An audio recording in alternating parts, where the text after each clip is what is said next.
So, a little while ago, I made a video talking about Disney villains and how in my eyes, Disney, at least in regards to the creation of their villains in recent films, are rather washed. Although looking at the success rate of some of their more recent movies, maybe they're beyond washed in terms of villains and just washed in general. And so, when I was comparing things, talking about good villains of the past, I used Prince Hans as an example of an interesting and well done twist villain. And boy, oh boy, did I step on the proverbial landmine with that one. I got so many comments, and I mean so many comments, talking about how, nah, you're actually wrong, and Prince Hans is trash.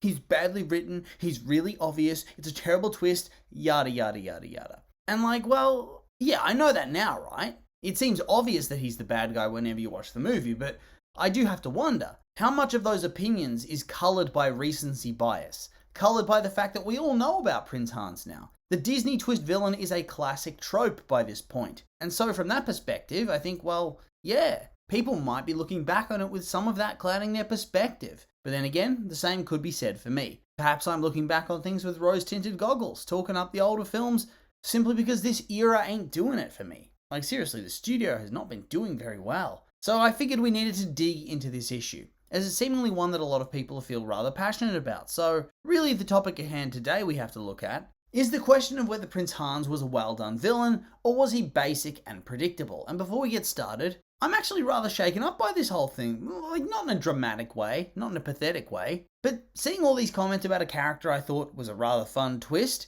it does have me feeling massively out of touch. And so nothing else for it but to try and desperately justify my opinions. So I guess, to begin, we'd better start by refreshing what actually goes down in the film Frozen, which is where Old Mate Hans makes his first and so far only appearance in the franchise. We first meet the character Hans, or rather Prince Hans, at the coronation party of Princess Elsa into Queen Elsa. He very early on meets Princess Anna, Elsa's sister, and is established as the prototypical heroic love interest. Handsome, somewhat goofy, kind. He's clearly going to be the true love of Anna, the classic Disney princess love at first sight trope in action. And so they have their big romantic song. We've seen it a million times, right? The princess is going to meet the handsome, kindly prince. They fall in love over the course of a single song. We see that here.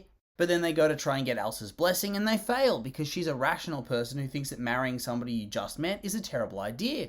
And this causes drama. The sisters clash. Elsa uses her powers. Everybody's shocked. And she runs away after accidentally causing a deep freeze of the Kingdom of Arendelle. And so, whilst Anna goes out to try to find Elsa, she leaves Hans in charge. And it seems like the dude's a hero. He's doing his best here, despite the meddlesome Duke Weselton. And they send out a search party, it all goes wrong. He seemingly saves Elsa from getting murdered by the Duke's goons. They head back. Anna comes to him needing a true love's kiss to break the ice spell that's freezing her heart, and here's where you get that fake out, where it's revealed that nope, Hans is actually a massive piece of garbage, because when she goes to kiss him, whoops, he pulls away. Conveniently, he tells her his entire dastardly plan, and then he doesn't finish her off. I mean, if his plan is to kill Elsa, why not just finish Anna now? Smother her with a pillow, mate. Make sure she actually dies. Like, he was fully willing to slice and dice Elsa. A bit of mild smothering should be child's play for this dude. Oh well. Either way, dude doesn't manage to get it done. In fact, he bungles the whole deal, and he succeeds in killing neither Anna nor Elsa, and thus doesn't manage to secure a potential throne. I'm not sure how that would have worked, but okay.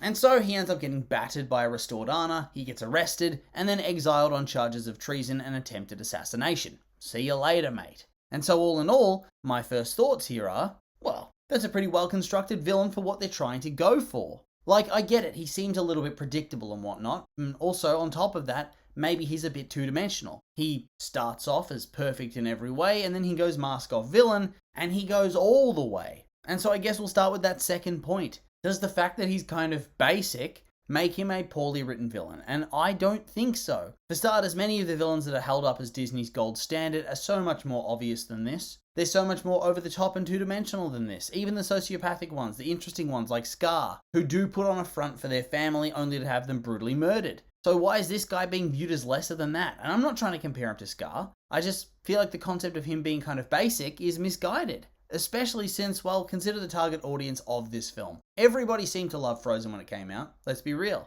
It was a pop culture phenomenon. But you'd be in extreme denial to try to tell me that the target audience is not kids. Little kids, right? Like, that's just true. Disney's awesome, but ultimately it's for the kiddies. And so in that regard, it works well. It's a very defined turn into a villainous character. Makes it very clear, makes it very obvious, and evokes that emotional response once he does it. And on top of that, I don't think it really feels all that unrealistic either. There are many people that seem kind and all, and then it turns out they're a demon in human form, and he fits the bill here.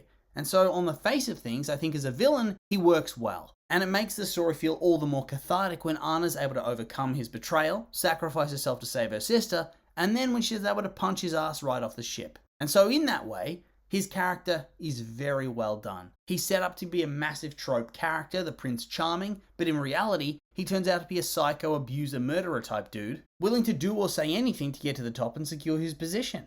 It shatters the OG trope that had been building for decades, and it did so in a massive way. His villainy is not meant to be the main focus of this movie, nor is Anna's romance with Kristoff. It's simply a tale of empowerment and platonic sisterly love. That's the focus. And yes, platonic. Don't tell the fanfic writers though. And so he's simply there to enhance things as opposed to a more traditional antagonist, where their clash with the hero would be the main focus of the story, with that being the main point of drama that develops the characters. But instead, Anna and Elsa's the core, Hans is window dressing. And so I think his character is as complex as it really needs to be to play that role perfectly. So there's that, but it doesn't really address the major point of contention here, the twist villain nature of things. Now at this stage of the game, a Disney twist villain is old hat. We've seen it before, been there, done that. Like, let's just cycle through the recent memory, right? Big Hero 6, that was a twist villain. Zootopia, arguably Frozen 2 with the revelation of the true character of their long-dead grandfather. Moana sort of did an inverted villain twist with the main villain, the lava monster, actually being the corrupted goddess that Moana heals at the end of the movie to try to fix things and restore the safety of the seas. And so yeah, by this point in the Disney canon, the twist villain is that long-established, well-worn trope. And so, if we're being perfectly honest, I think a lot of people's perspectives on the quality of this particular twist, one of Disney's prototypical versions of said twist, so to speak, has been coloured by their inability to look back on it in hindsight. They say, oh, well, it's so obvious that he's a villain. It's so obvious that he's too good to be true. It's so obvious, blah, blah, blah. But is it? Is it though? Like, yes, I think we can all probably feel conditioned to feeling like we could be betrayed by any character at any time at this point in time. But historically, for the Disney princess genre, for that sort of film, this wasn't something that ever happened. In older films, we'd often meet the handsome prince early on, and much like Hans, the guy would be portrayed as perfect and kind and sweet, handsome and heroic, everything a princess could want. But not much beyond that, no depth, no character beyond being husband goals. And so, when we do meet Prince Hans, without this decade or so of frequent twist villains colouring our perspective, changing the perception of his character, so to speak, and with all those older classic tropes still firmly in play, why would you suspect things? Why would you think, oh, this guy's pretty sus? Because there is no reason to suspect it. It's a kid's film, a Disney film. Why would they diverge from a popular formula? And so in theory, by doing that divergence, you're going to end up having a pretty decently shocking twist. Well, not according to some, but I would argue that it was. Like I said, the perceptions have been coloured. And saying years after the fact that, ooh, it was so predictable, it's disingenuous. So I had to take a look at some of the more contemporary reviews, as in contemporary to the time of the release, 2013. And many of them seemed very shocked, audience and critic.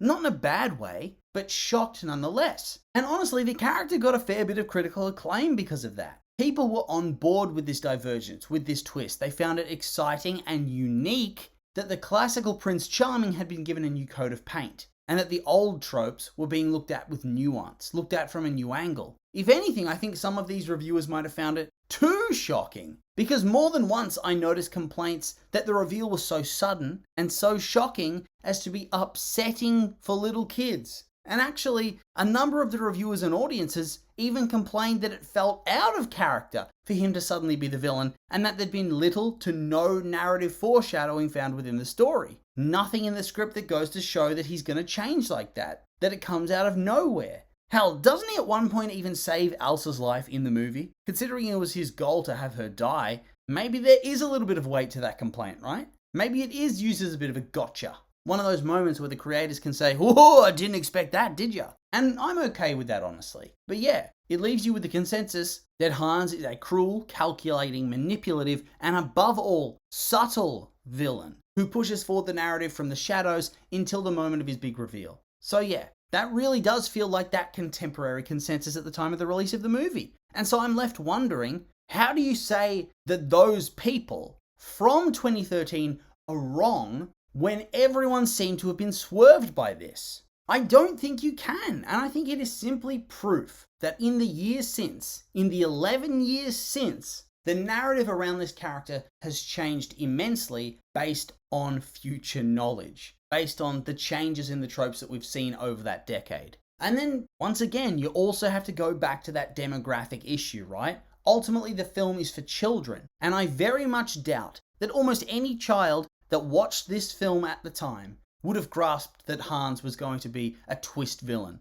And so even if it was hugely obvious and telegraphed, which it wasn't, I think, especially when you look at that contemporary discussion, it wouldn't matter because ultimately it still would have swerved the kiddies and done its job. And like, honestly, if you were like 4 or 5 when the movie came out, you didn't pick up on the swerve. I'm sorry, 15, 16, 17-year-olds. You did not know. You did not guess it. Like, I'm sure some people will go out of their way to say, oh, actually, I did. Sure, mate, sure. You're wrong, but sure. And so, in the end, when people say that Hans was always predictable and always quite boring, I have to press X to doubt on that because it just isn't true. I'm sorry, but it isn't true.